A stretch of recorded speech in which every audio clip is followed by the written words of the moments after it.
Donc on va vraiment, je vous promets qu'on sera à l'heure. Alors je vais commencer par donc Skatid, c'est une base de données, c'est un registre européen que j'ai voilà, dont je suis, enfin en tout cas oui, dont je suis responsable, qui veut dire Stem Cell Transplantation for Immunodeficiencies in Europe. Donc c'est européen. Et on a publié l'année dernière avec justement ah non, c'est le d'avant. Voilà. Avec Lancaster là, qui est aux Pays-Bas et qui est celui qui coordonne le groupe Inborn Error of Working Party et qui publie régulièrement les guidelines sur la transplantation, les conditionnements. Et avec d'autres auteurs, la liste n'est pas exhaustive. Je n'ai pas encore compris comment ça marche. Et donc, vous voyez, là, c'est la cohorte de patients SCID greffés en Europe entre 2006 et 2014 et qui ont survécu, enfin, et on a regardé le long-term outcome. Et vous voyez que globalement, il y a beaucoup de patients qui sont décédés, donc 106 sur 540 patients greffés sur cette période. Donc vous voyez que c'est encore des maladies très graves et que la greffe ne marche pas dans 100% des cas, loin de là. Et heureusement qu'avec le newborn screening, on fera beaucoup mieux. Alors c'est essentiellement des infections, mais il y a aussi des causes de décès non infectieuses, la GVH, la toxicité, etc. Donc pourquoi je vous parle de ça dans la qualité de vie, qui est le sujet qu'on m'a demandé de traiter, c'est pour vous dire que d'abord, pour avoir une qualité de vie, il faut vivre. Ça paraît évident, mais voilà. Donc je pense que et pour rappeler que c'est quand même encore la greffe de moelle osseuse, ça n'est pas évident. Il faut vraiment que ça soit fait dans des équipes qui ont une expérience et une expertise. Les deux mots ne sont pas synonymes. Il faut vraiment avoir les deux. Et on l'a bien vu. Donc là, c'était quoi ces patients? C'était des SCID. On les avait classés en 3 groupes, ADA, IL2, JAK3, IL7 et le troisième groupe, RAG 1, 2 et Artemis. Et puis les autres, alors autres, c'était des causes génétiques mineures ou alors pas de cause génétique connue au moment, enfin en tout cas aux dernières nouvelles. Et puis là, on a regardé un élément souvent dans les courbes de survie, enfin on va voir overall survival. Donc on revient à on vit ou on vit pas. En gros, c'est binaire. On est vivant ou on n'est pas vivant. Mais la question, nous, ce qu'on veut faire de plus en plus, évidemment, c'est OK, il faut aussi savoir s'ils vivent en bonne santé physique. Et donc ça, globalement, c'est l'EFS. En anglais, ça veut dire Event Free Survival. Ça veut dire que c'est la survie sans événement. Alors après, on peut définir les événements un peu comme on veut. Ça peut être notamment en oncohémato l'absence de rechute de la leucémie ou du lymphome, d'accord. Nous, là, ce qu'on a mis, c'est l'absence non seulement de rejet ou de GVH ou d'infection, et en revanche, ils peuvent continuer à avoir besoin de Bactrim et ou d'immunoglobulines. Mais voilà, il y a des... Donc on essaye de donner ça. Et donc on a fait des analyses multivariées et qui vous disent globalement que ce qui joue le plus, comme toujours, c'est la présence d'infections pré-greffe. Ça c'est absolument fondamental. Donc le délai diagnostique grève le pronostic, la survie, mais aussi la qualité de vie. Le choix du donneur. Et puis voilà. Donc globalement, c'est les mêmes estimations de risque de hazard ratio entre l'OS et l'EFS, mais évidemment pas tout à fait les mêmes, mais c'est les mêmes ordres de grandeur. Alors après, on a regardé ceux qui avaient survécu et donc ceux qui avaient une cause génétique identifiée. Donc on a regardé, ça fait 152 et on les a classés en alive and well, with or without immunoglobulin therapy. Ceux qui ont des problèmes cliniques, ça peut être des problèmes infectieux essentiellement, mais il y a d'autres problèmes, je vous les montrerai juste après. Ceux qui sont vivants mais qui ont des séquelles de pré-greffe ou de péri-greffe, et puis les late deaths, les décès tardifs, vous voyez, il y en a quand même 8, hein, c'est quand même important, et on a regardé ça, donc vous voyez que là, en fonction du sous-type génétique, il y a quelques variations. On voit bien que les Artemis, par exemple, peuvent faire un peu plus de complications que les RAG ou que les gamma-C. Mais bon, avec des petits nombres comme ça, c'est toujours un petit peu difficile de trancher. En faisant une analyse de régression logistique multivariée, on a pu regarder Et c'est la première fois que c'est fait dans l'analyse de outcome de SCID, post-greffe, c'est de regarder non seulement le taux de CD4 à 1 an, mais aussi le taux de CD4 naïf, parce que la qualité de la reconstitution immunitaire, et pour ça le conditionnement est important, mais la qualité de la reconstitution immunitaire jusqu'au lymphocyte naïf joue un rôle, et on a pu démontrer qu'avoir un taux de CD4 naïf supérieur à 0,5 pouvait, à 1 an, avait un effet favorable très fort pour obtenir un devenir positif, favorable, et notamment sur le fait de ne plus avoir besoin de substitution par immunoglobuline après 1 an. Encore des tableaux, pour une dernière présentation, ça fait pas mal de tableaux, mais je crois que c'était important qu'on puisse en parler. On a pu aussi démontrer quels étaient les facteurs en analyse multivariée qui pouvaient permettre d'obtenir le fait d'être vivant et en bonne santé et ne plus avoir d'immunoglobuline à long terme. Et vous voyez bien sûr que le génotype, donc le naïf CD4 T-cells, on vient de le dire, le génotype joue aussi un rôle. Le conditionnement, encore on y revient, ça joue un rôle. Et en revanche, le type de donneur aussi joue un rôle, pardon. Voilà, donc quels sont les problèmes cliniques de ces patients qui ont quand même survécu à la greffe et chez qui on a pu avoir des données? Donc ils sont variés, hein. Ils ont des problèmes cliniques, endocriniens, nutritionnels, hépatiques, pulmonaires, auto-immuns, notamment des cytopénies auto-immunes, quelques cas de néoplasie, 3, et puis dans les séquelles, 40 d'entre eux, donc des retards de croissance en premier, des surdités, alors qui peuvent être multifactoriels, mais bon, des problèmes neuromoteurs ou neurocognitifs, même si dedans, voilà, il y a des déficits en ADA, et on sait que voilà, ça peut aussi être associé au tableau génétique en soi, des problèmes orthopédiques, des infections sérieuses, comme par exemple, et aussi des GVH chroniques persistantes. On a eu besoin de faire une seconde greffe pour 3 patients, et donc je rappelle, 8 décès tardifs.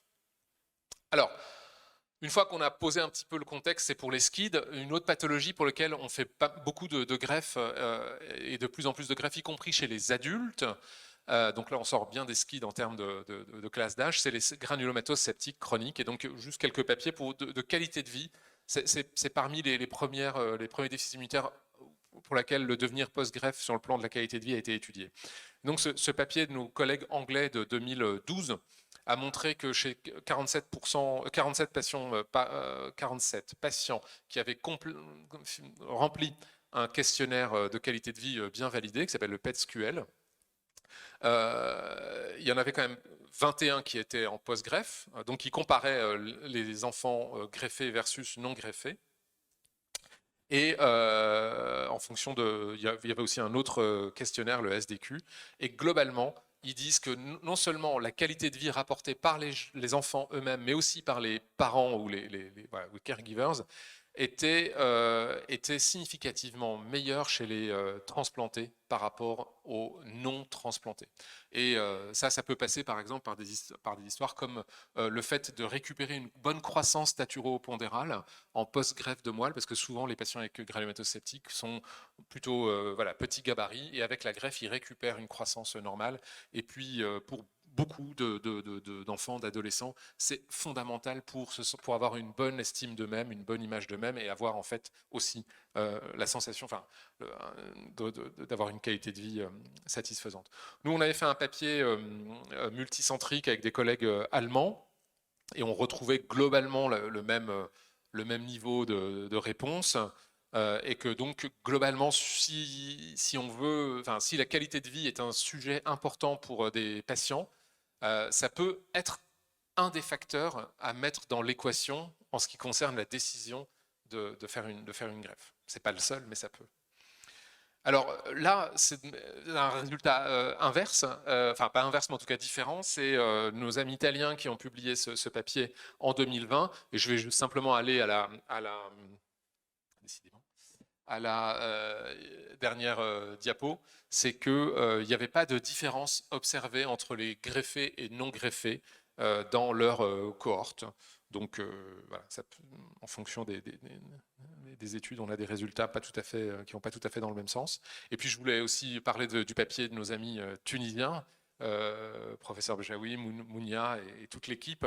Vous avez publié une expérience en tout cas de survie à long terme post-greffe, et ça, on a besoin de plus en plus d'avoir ces données-là de survie à long terme, parce que c'est pour ça quand on veut guérir les patients, on ne veut pas non seulement les guérir, souvent on fait survie à 5 ans, mais on a envie de savoir, et les parents nous demandent aussi, oui, mais dans 20 ans, dans 50 ans même, et donc très honnêtement, on ne peut pas répondre, puisque les premières greffes, elles ont été faites il y a 50 et quelques années, donc de manière tout à fait rigoureuse, on ne peut pas se permettre de dire dans 80 ans, cet enfant ira très bien. Mais donc globalement, vous aviez trouvé qu'il y avait une qualité de vie par rapport enfin, voilà, qui était tout à fait décente à partir du moment où la prise en charge est bien menée. Alors, nous, on a mené une étude prospective nationale sur l'ensemble des déficits immunitaires, en tout cas un échantillon très important. Vous voyez, plus de 1500 patients, enfin, interrogés au départ, et puis 900 participants, 2 tiers d'enfants. Ça a été publié, il y a eu 2 papiers, le premier en 2017, qui étudiait la qualité de vie avec un questionnaire qu'on a développé spécifiquement là pour le coup, et on l'a aussi comparé à des questionnaires éprouvés comme le SF36, et on voit bien que d'abord chez les patients greffés ou non greffés par rapport à la population en général, ils ont tous, dans toutes les dimensions, une qualité de vie qui est beaucoup moins bonne, que ce soit le fonctionnement physique, social, la santé mentale, la vitalité. Toutes les dimensions sont franchement moins bonnes que par rapport à la population générale du même âge. Et quand on compare ceux qui ont été greffés par rapport à ceux qui n'ont pas été greffés, eh bien c'est assez étonnant, mais on pensait que la qualité de vie serait meilleure chez les greffés, et ça n'est pas le cas, sauf pour la dimension de la santé générale, de l'état général. Donc c'était une surprise pour nous, donc peut-être que le fait qu'on ait poulé beaucoup de déficits immunitaires différents noie un peu le tableau, mais bon, donc on a creusé. Et puis donc on a publié donc l'ensemble de ces patients-là, y compris donc les adultes, c'est des adultes qui ont eu un déficit immunitaire diagnostiqué dans l'enfance. Donc on a vraiment un long terme outcome pour ces patients. Et donc là, on voit que on a une qualité de vie. Alors si on regarde par sous-groupe, les choses peuvent un petit peu changer, et notamment pour les adolescents. Là, on a statistiquement une qualité de vie qui est un petit peu meilleure que pour les enfants plus petits en post-greffe. Alors là, c'est un papier qui vient de sortir aujourd'hui. Aujourd'hui, ça y est, on a été informé que le préprint est disponible sur le site de cette revue qui est anciennement BBMT, Biology and Bone Marrow Transplant, et qui a été renommée maintenant TCT pour Transplantation and Cellular Therapy.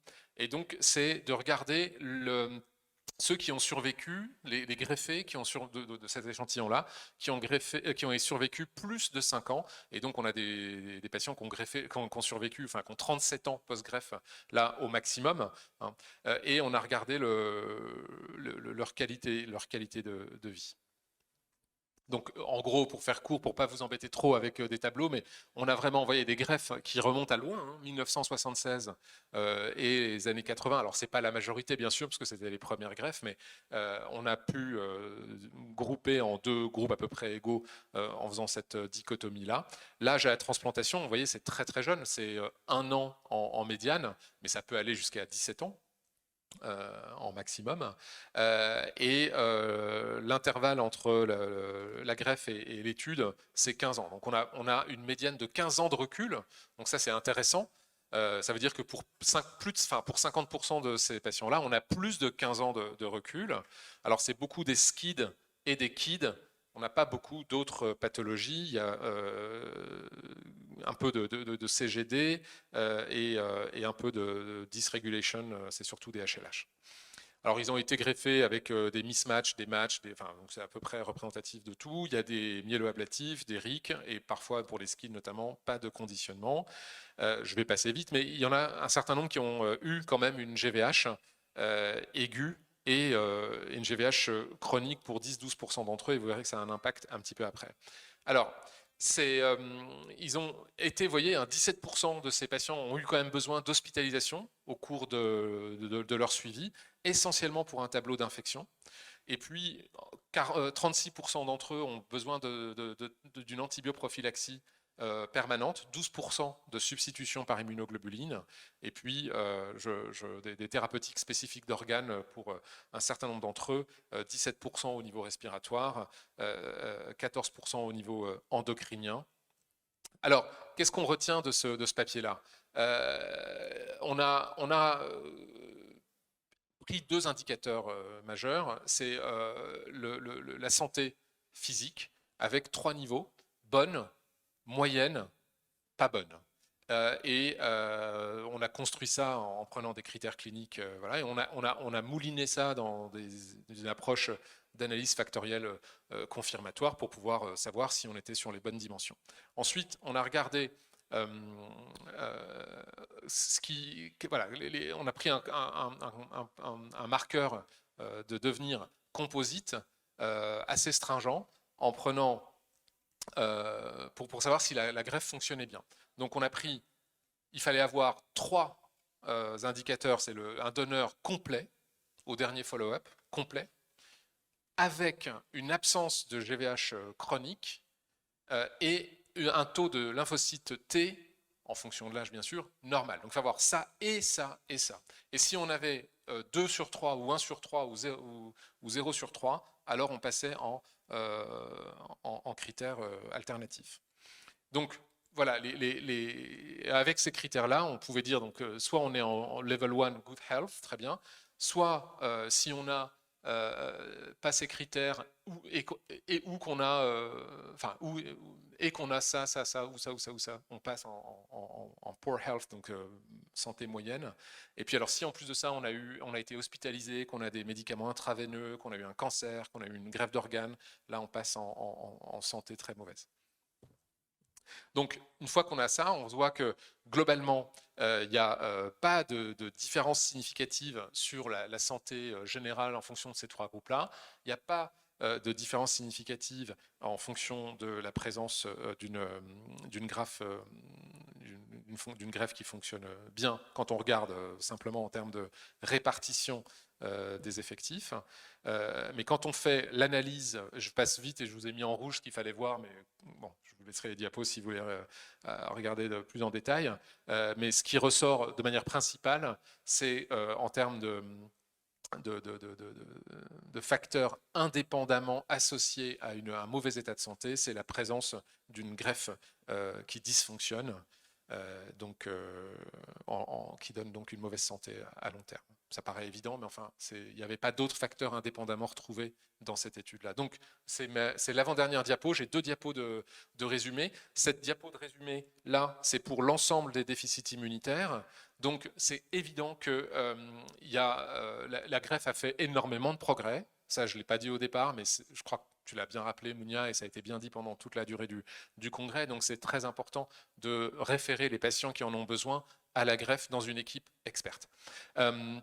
Mais le devenir à long terme est non seulement très important de l'étudier, mais on découvre encore des problèmes nouveaux chez des patients et on a besoin de collecter les données.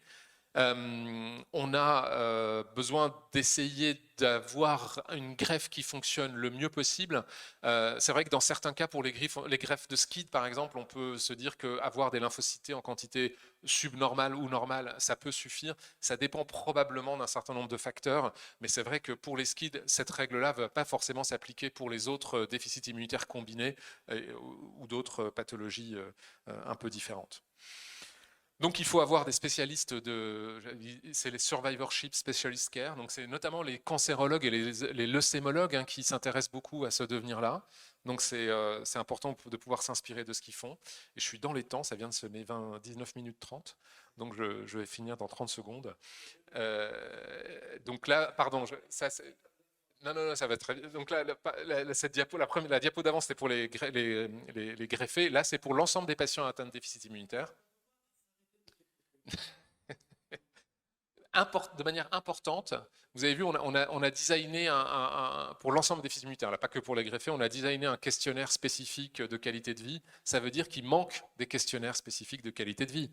C'est très important pour des maladies aussi rares, pour des maladies aussi diverses aussi. Vous voyez, et puis en plus de ça, d'une langue à l'autre, d'un pays à l'autre, c'est bien connu hein, en sciences humaines et sociales qu'il faut il faut pas traduire simplement. Hein, c'est toute une science, donc c'est très important. Il y a clairement pour l'ensemble des patients avec un déficit immunitaire des altérations majeures dans toutes les dimensions. Pour tous les déficits immunitaires, ça commence dès l'enfance. C'est pas que au fur et à mesure de la vie. Bien sûr, c'est le cas, mais en fait, en réalité, dès l'enfance. Donc, il faut vraiment que nous, en pédiatrie, on soit beaucoup plus agressifs sur le traitement, par exemple, des infections subcliniques, bon, ce genre de choses-là. Il y a de plus en plus d'études qui émergent sur le fardeau. Le fardeau et la qualité de vie, c'est pas tout à fait pareil, et c'est toute une science aussi. Le fardeau de la maladie, le fardeau des traitements. On ne pense pas forcément aussi à l'impact que ça peut avoir sur les frères et sœurs, sur les parents et l'entourage. Donc je pense que ça peut être aussi une avenue pour des études en sciences humaines et sociales. Et on peut espérer que les thérapies ciblées, on a parlé du LRBA, de la batacept par exemple, mais il y a d'autres thérapeutiques aussi, peuvent probablement, enfin on peut espérer en tout cas que ça peut contribuer à modifier un petit peu ces outcomes-là et améliorer les outcomes des patients greffés. Voilà, merci de votre attention.